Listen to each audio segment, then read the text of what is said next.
नमस्कार साथियों, हमारे YouTube चैनल पर आपका स्वागत है। हम लूसेंट का संविधान पढ़ रहे हैं और उसमें ये दूसरी क्लास है। पहली क्लास हम पहले ही पढ़ चुके हैं, तो चलिए शुरू करते हैं दूसरी क्लास। अगर आपने पहली क्लास नहीं देखी है तो आप जाकर के चैनल पे देख सकते हैं इसको। तो चलिए दूसरी क्लास शुरू करते हैं। आज शुरू होती है भारतीय संविधान सभा से। संविधान सभा का निर्माण कब हुआ था, कैसे हुआ था, कौन कौन उसके सदस्य थे, कौन अध्यक्ष थे, ये सारे क्वेश्चंस एग्जाम्स में आते हैं। तो ये जो संविधान सभा थी वो कैबिनेट मिशन की संस्तुतियों पर आधारित थी। किस पर आधारित थी? कैबिनेट मिशन की संस्तुतियों पर, उसकी सिफारिशों पर आधारित थी। ये भी क्वेश्चन आता है कि भारतीय संविधान सभा जो 1946 में हुई थी, जिसका गठन 1946 में हुआ था, वो किसकी सिफारिश पे आधारित थी? कैबिनेट मिशन की सिफारिश पर। कैबिनेट मिशन के सदस्य थे 3, उनके नाम यहाँ पर दिए गए हैं। Stafford Cripps, Lord Pethick Lawrence, A B Alexander. ठीक है, ये तीनों नाम भी याद रखने हैं आपको। भारत के लिए संविधान सभा की रचना हेतु संविधान सभा का विचार सर्वप्रथम स्वराज्य पार्टी ने 1924 में प्रस्तुत किया था। ये फैक्ट याद रखना है, पूछ देते हैं। सबसे पहले संविधान सभा का विचार किसने प्रस्तुत किया था? आगे चलते हैं। संविधान सभा के कुल सदस्य थे 389, उसमें से प्रांतों के लिए 296 थे और देशी रियासतों के लिए 93 सदस्य थे। संविधान सभा में 15 महिला सदस्य थे, ये भी क्वेश्चन पूछा जा सकता है। 15 वीमेन थी। 9 दिसंबर 1946 को संविधान सभा की प्रथम बैठक हुई। कहाँ हुई? नई दिल्ली स्थित काउंसिल चेंबर के पुस्तकालय भवन में हुई। इस पहली बैठक के अध्यक्ष थे डॉक्टर सच्चिदानंद। ये अस्थायी अध्यक्ष थे, परमानेंट नहीं थे, ये 2 दिन के लिए बने थे। ये सबसे बुजुर्ग थे सभा में, तो इसीलिए इनको सम्मान स्वरूप अध्यक्ष बना दिया गया था। आगे चलते हैं। मुस्लिम लीग ने इस बैठक का बहिष्कार किया। मुस्लिम लीग ने इसका बहिष्कार किया, ये भी ध्यान रखना। और पाकिस्तान के लिए अलग से संविधान सभा की मांग की। ठीक है। प्रांतों के प्रतिनिधि किस तरीके से चुने गए थे? 10 लाख की आबादी पर 1 के अनुपात में। मतलब जिस प्रांत में 10 लाख लोग हैं वहां से 1 प्रतिनिधि। अगर 100 लाख मतलब 1 करोड़ लोग हैं तो 10 प्रतिनिधि वहां से आएंगे। एक सवाल पूछा जाता है एग्जाम्स में कि संविधान सभा जो थी वो यूनिवर्सल एडल्ट फ्रेंचाइज के आधार पर चुनी गई थी, सार्वभौम वयस्क मताधिकार पर आधारित थी? नहीं।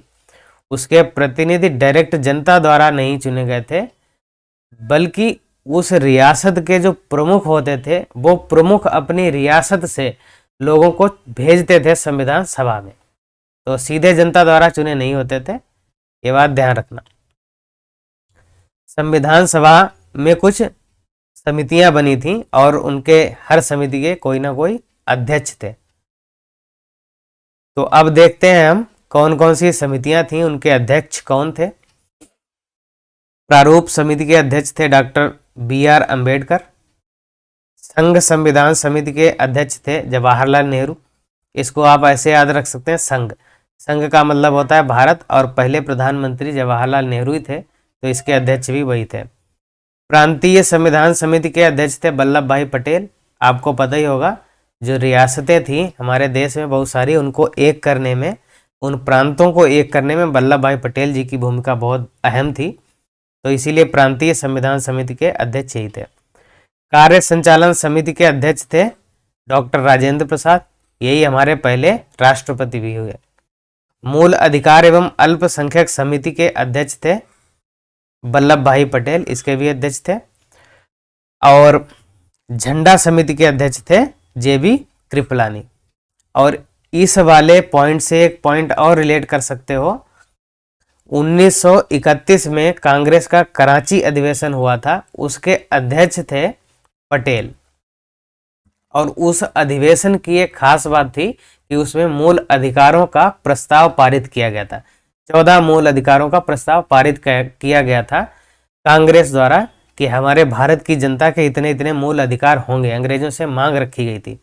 तो वहां भी उस अधिवेशन के भी अध्यक्ष वल्लभ भाई पटेल थे, और यहाँ पर देखो फिर से आ गया मूल अधिकार एवं अल्पसंख्यक समिति, इसके भी अध्यक्ष कौन थे? वल्लभ भाई पटेल। आगे चलते हैं। संविधान सभा में महिला सदस्यों की संख्या कितनी थी? 15। अभी अभी हमने देखा था। 11 दिसंबर 1946 को राजेंद्र प्रसाद को स्थायी अध्यक्ष बनाया गया संविधान का। ये कब बनाया? 11 दिसंबर 1946 को, जब संविधान सभा की दूसरी बैठक हुई तब। अब ये परमानेंट प्रेसिडेंट हो गए संविधान सभा के। संविधान सभा की कार्यवाही 13 दिसंबर 1946 को प्रारंभ हुई, जब जवाहरलाल नेहरू ने उद्देश्य प्रस्ताव पेश किया, और यह उद्देश्य प्रस्ताव 22 जनवरी 1947 को स्वीकृत हुआ। 2 डेट आपसे पूछी जा सकती हैं। उद्देश्य प्रस्ताव पेश कब किया गया? 13 दिसंबर 1946 को, और पारित कब हुआ? 22 जनवरी 1947 को। यही उद्देश्य प्रस्ताव आखिर में जाके संविधान की प्रस्तावना बना, ये भी ध्यान रखना है। और उद्देश्य प्रस्ताव प्रस्तुत किसने किया था? जवाहरलाल नेहरू ने। आगे चलते हैं। प्रारूप समिति के अध्यक्ष डॉक्टर भीमराव अंबेडकर थे, अभी पीछे देखा हमने, और इनको मिलाकर इस समिति में टोटल सदस्य थे 7। अब क्वेश्चन पूछा जाता है ऐसे कि अध्यक्ष को हटाकर समिति में, प्रारूप समिति में सदस्यों की संख्या कितनी थी? तो 6 थी। अध्यक्ष को मिलाकर टोटल 7 लोग थे। आगे चलते हैं। अंतरिम मंत्रिमंडल वर्सेस स्वतंत्र भारत का प्रथम मंत्रिमंडल। इसमें पूछा जाता है आपसे कि कौन कौन सा विभाग किसके पास था, कौन कौन से मंत्री के पास कौन कौन सा विभाग था। तो इसमें कंफ्यूजन होता है, इसलिए हमने दोनों को साथ साथ में लिख दिया है। पहले जो अंतरिम मंत्रिमंडल था उसमें जवाहरलाल नेहरू के पास क्या था? कार्यकारी परिषद के उपाध्यक्ष थे। विदेशी मामलों तथा राष्ट्रमंडल के ये अध्यक्ष थे। वल्लभ भाई पटेल के पास था गृह, सूचना तथा प्रसारण। बलदेव सिंह थे रक्षा मंत्री। अब रक्षा से बलदेव से ही मतलब समझ में आ जाएगा रक्षा। जान मथाई उद्योग मंत्री थे। राजगोपालाचारी शिक्षा मंत्री थे। इन्हीं के जन्म दिवस पर हम शिक्षक दिवस मनाते हैं अभी। H.C. भाभा कार्य, खान एवं बंदरगाह मंत्री थे। राजेंद्र प्रसाद खाद्य एवं कृषि मंत्री थे। आसफ अली रेलवे मंत्री थे, और जगजीवन राम श्रम मंत्री थे। ठीक है। और नीचे मुस्लिम लीग के सदस्य भी थे। लियाकत अली वित्त मंत्री थे। आई चुंदरीगर वाणिज्य मंत्री। अब्दुल रव नश्तर संचार मंत्री थे। योगेंद्र नाथ मंडल विधि मंत्री थे, और गजानतर अली खां स्वास्थ्य मंत्री थे। ठीक है। स्वतंत्र भारत के बाद का जो पहला मंत्रिमंडल था उसमें ये सारे मंत्री थे। जवाहरलाल नेहरू प्रधानमंत्री बन गए थे। राष्ट्रमंडल तथा विदेशी मामलों, वैज्ञानिक शोध के भी मंत्री थे। सरदार वल्लभ भाई पटेल का सेम गृह, सूचना प्रसारण और राज्यों के मामले जो पहले थे, पहले राज्यों के मामले नहीं थे, अभी राज्यों के मामले भी जोड़ दिए गए। इसी के तहत ये मंत्री थे, इनके अंडर में ये थे विभाग, राज्यों के मामलों का विभाग था। इसी के तहत इन्होंने सारी रियासतों को एक में मिलाया था। राजेंद्र प्रसाद खाद्य एवं कृषि मंत्री तब भी थे और अब भी थे। अबुल कलाम आजाद शिक्षा मंत्री थे। जान मथाई रेलवे एवं परिवहन मंत्री थे, जो कि पहले उद्योग मंत्री थे। B.R. अंबेडकर अभी विधि मंत्री बनाए गए, और पहले विधि मंत्री कौन थे? जोगेंद्र नाथ मंडल। जगजीवन राम पहले भी श्रम मंत्री थे, इस बार भी श्रम मंत्री बनाए गए। सरदार बलदेव सिंह पहले भी रक्षा मंत्री थे, अब भी रक्षा मंत्री। राजकुमारी अमृत कौर ये स्वास्थ्य मंत्री बनाई गई, और H.C. भाभा वाणिज्य विभाग के प्रमुख थे। रफ़ी अहमद किदवई संचार के थे। R.K. षणमुगम शेट्टी वित्त विभाग के प्रमुख थे, और डॉक्टर श्यामा प्रसाद मुखर्जी उद्योग एवं आपूर्ति, और B.N. गडगिल जो थे कार्य, खान एवं ऊर्जा। इनको आप एक बार पढ़ के तो याद कर लेना, क्वेश्चन जरूर आता है यहाँ से। इसको PDF को भी आप डाउनलोड कर सकते हैं, लिंक मिल जाएगा कमेंट सेक्शन में। संविधान निर्माण में कितना समय लगा? 2 वर्ष 11 माह 18 दिन। 26 नवंबर 1949 को संविधान सभा द्वारा संविधान को अंगीकृत कर लिया गया था। और इसी दिन संविधान के कुछ प्रावधान लागू भी हो गए थे, जैसे नागरिकता भी इसी दिन लागू हो गया था, और बचा हुआ बाकी संविधान 26 जनवरी 1950 को लागू हुआ था। जब संविधान लागू हुआ था तब 22 भाग थे, इसमें 395 अनुच्छेद थे और 8 अनुसूचियां थी। वर्तमान में भी 22 भाग हैं, 395 ही अनुच्छेद हैं और अनुसूचियां 4 बढ़ गई हैं, 12 हो गई हैं। अनुच्छेद हैं वैसे 470 के आसपास, लेकिन उनकी सीरियल नंबर उनका 395 तक ही है। 395 के अंदर ही वो किसी के पार्ट्स के रूप में है, तो टोटल अगर काउंटिंग कर ली जाए तो 470 के आसपास है। संविधान के कुछ प्रावधानों को 26 नवंबर 1949 को ही लागू कर दिया गया था, जबकि शेष संविधान 26 जनवरी 1950 को लागू हुआ। संविधान सभा की अंतिम बैठक कब हुई? 24 जनवरी 1950 को हुई। इंपॉर्टेंट है। इसी दिन डॉक्टर राजेंद्र प्रसाद को भारत का प्रथम राष्ट्रपति चुना गया था। 12 जुलाई 1947 को राष्ट्रीय ध्वज अपनाया गया हमारा, और 24 जनवरी 1950 को राष्ट्रगान अपनाया गया। ये दोनों तारीखें याद रखना। ये इसमें सिलेक्टेड मटेरियल डाला गया है, ये आपका नोट्स का काम करेगा ये क्लास। इसको डाउनलोड करके आप सेव कर लीजिए अपने मोबाइल में, और आगे की क्लासेस भी उनको आगे आगे करके सेव करते जाइए। ये आपके नोट्स का काम करेगा। कोई भी एग्जाम देने जाएं आप इसको एक बार रिवाइज करके जाएं, इससे बाहर कुछ नहीं आएगा। आगे चलते हैं। संविधान की प्रस्तावना। अभी हमने बताया था संविधान की प्रस्तावना किस पर आधारित थी? नेहरू द्वारा प्रस्तुत उद्देश्य संकल्प पर या उद्देश्य प्रस्ताव पर। उद्देशिका में केवल एक बार संशोधन किया गया आज तक, 1976 में 42वां संविधान संशोधन किया गया, और इस संशोधन द्वारा प्रस्तावना में 3 शब्द जोड़े गए। कौन कौन से थे? समाजवादी, पंथ निरपेक्ष और अखंडता। प्रस्तावना को संविधान की कुंजी कहा जाता है। प्रस्तावना में भारत के लोगों को संविधान का स्रोत बताया गया है। कहा गया है कि हम भारत के लोग, मतलब हम भारत के लोग ही कर रहे हैं जो भी कर रहे हैं, संविधान बना रहे हैं, प्रस्तावना में जो भी लिखा गया है वो सब भारत के लोग, उसके स्रोत हैं भारत के लोग। इसे न्यायालय द्वारा लागू नहीं कराया जा सकता। इसका मतलब हुआ कि प्रस्तावना में जो जो वादे किए गए हैं, जो जो बातें बताई गई हैं, हम न्यायालय में नहीं जा सकते कि प्रस्तावना में ऐसा कहा गया है तो सरकार इसको लागू करे। इसके लिए हम न्यायालय में नहीं जा सकते। जबकि मूल अधिकार के बारे में जो बात कही गई है, हमारे मूल अधिकार हैं, उनको लागू करवाने के लिए हम न्यायालय भी जा सकते हैं। ठीक है। प्रस्तावना में 3 प्रकार के न्याय की बात है। पहला है सामाजिक, दूसरा आर्थिक और तीसरा राजनीतिक। चौथा कोई न्याय की बात नहीं है।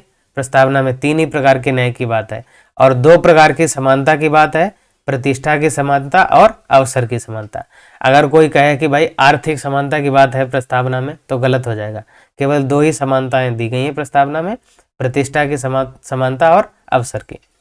भारतीय संविधान विश्व का सबसे बड़ा लिखित संविधान है। ये अंशतः कठोर और अंशतः लचीला है।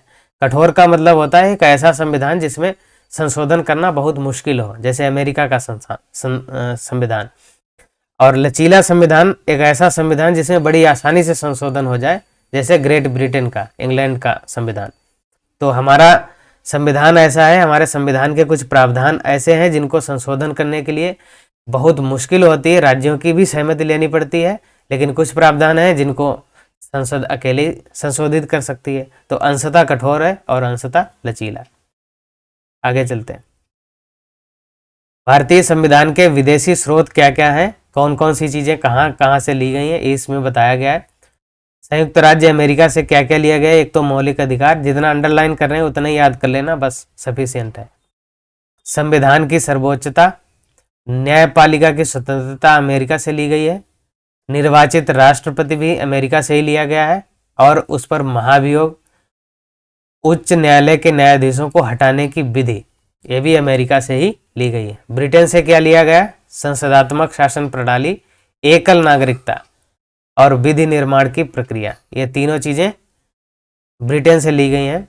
आयरलैंड से क्या लिया गया? नीति निर्देशक सिद्धांत, राष्ट्रपति के निर्वाचक मंडल की व्यवस्था, राष्ट्रपति द्वारा राज्यसभा में साहित्य, कला, विज्ञान तथा समाज सेवा इत्यादि के क्षेत्र में प्रख्यापित व्यक्तियों का मनोनयन, और आपातकालीन उपबंध, ये ज्यादा इंपॉर्टेंट है। ऑस्ट्रेलिया से प्रस्तावना की भाषा ली गई और समवर्ती सूची ली गई। ठीक है, आगे देखते हैं।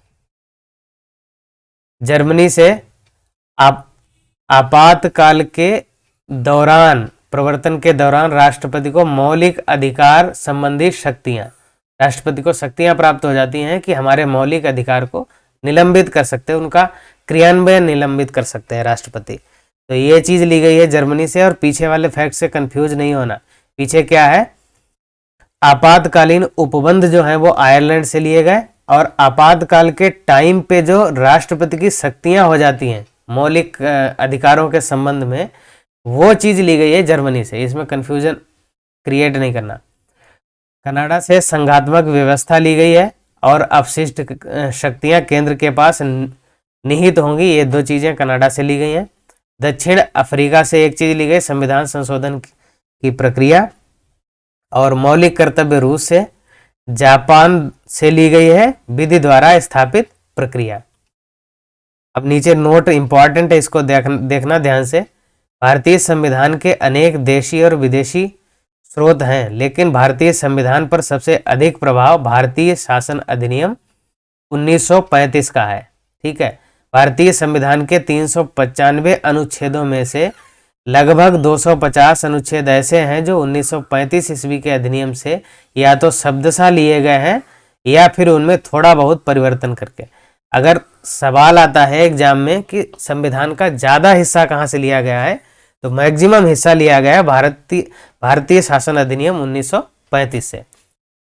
ठीक है, आगे चलते हैं, देखते हैं कुछ बचा है कि नहीं। आज के लिए इतना ही, मिलते हैं अगली क्लास में। तब तक के लिए अगर क्लास अच्छी लगी है, वीडियो अच्छा लगा है तो इसको लाइक करिए, चैनल पे नए हैं तो सब्सक्राइब करके बेल आइकन दबा लीजिए ताकि आगे की क्लास का नोटिफिकेशन मिलता रहे आपको।